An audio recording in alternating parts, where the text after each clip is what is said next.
The earthquake struck at around 1 a.m. in the morning local time, so people would have been asleep. Hours later, rescue helicopters arrived in the isolated mountainous communities hit hardest.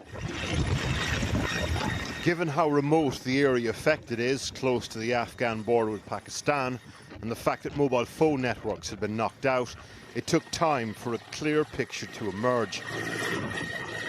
And this morning when it did, what came into focus? The deadliest earthquake in Afghanistan for over 20 years. The Taliban leadership has put the number of people dead at 1,000, with 1,500 injured.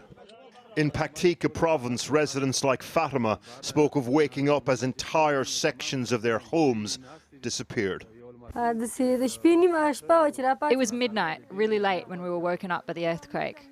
We were in the room with the kids. Many women and children were killed. Thank God no one in our family died. Recent heavy rain and flooding has complicated the rescue effort. Last night's earthquake caused landslides, part of the reason for the high number of reported fatalities.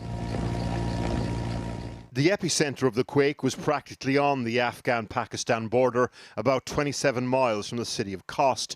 Tremors were felt in both Kabul and Islamabad in Pakistan, but the place hit hardest was the province of Paktika. We're hearing of mass devastation. One of the districts, Skalan, that has been affected, I've just heard, has lost 1,800 homes. And these are very simple homes made of mud bricks that crumble really, really easily. And so we're deeply concerned that there are still people underneath the rubble that haven't been rescued yet. Throughout the day, the injured arrived at the province's hospitals. After the Taliban took over last year, many aid agencies decided to leave, organisations that would have been on the front line of the response to the earthquake. A faltering healthcare system is now under even more strain than before. Afghanistan is a country teetering on the edge of multiple fault lines, and not just of the geological variety. Porrick O'Brien reporting. Well, joining me now from Kabul is Shelley Thackrell from the World Food Programme. Shelley, good to speak to you again. I mean, we've just heard a rather grim picture there described by Porrick O'Brien in his report. Is there anything else that you've learned in the last few hours that can update that?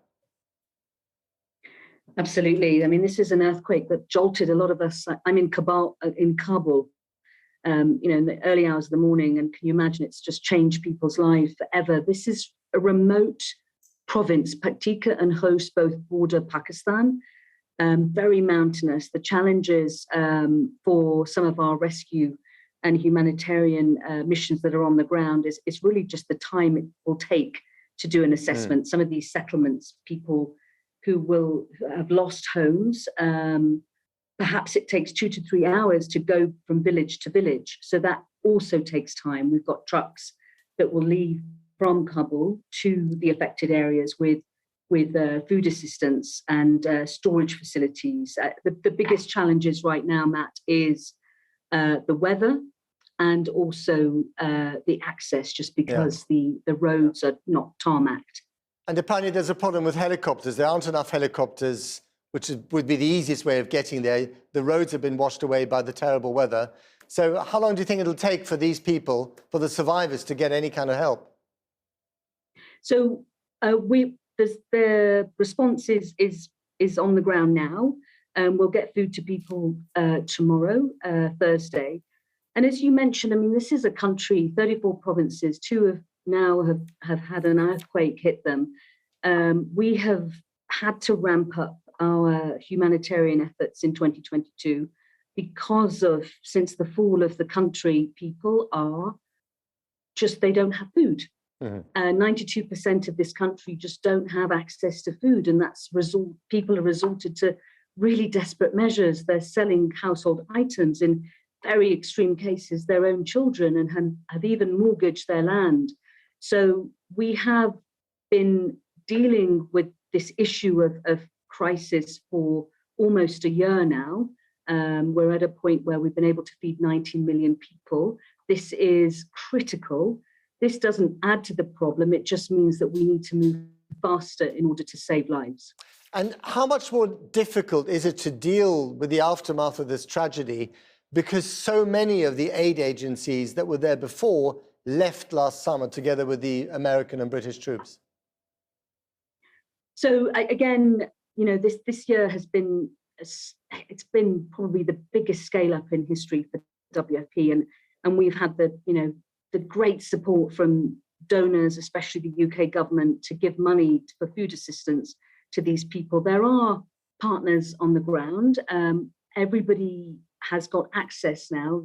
The Taliban, the de facto powers, has given us access to remote areas that perhaps before August 15th we would never have got to. And they always say, you need to be there to help with the humanitarian assistance. You need to get to the remotest parts of this country to help people, to feed people. And that's what we're doing. And we're doing that with tremendous support on the ground, and with other agencies. And that, unfortunately, this is a country, as you well know, that the people are resilient. They've lived through so much, but any impact, any climatic shock, anything that means that it doesn't put food on their table and a child goes hungry tonight, I mean, that's what we need to appeal for. We need to appeal for funding, we need money, and we need to work fast. And Shelley, finally, how difficult do you think it will be for the Taliban to ask for help from the international community?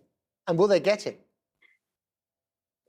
We work under humanitarian principles. We will work to help every single person in this country that needs our help, and we make that dialogue very clear. We work and they give us the access. They give us that unrestricted access to make sure people get the help that they need. Okay, Shelley Thakral, thank you very much indeed.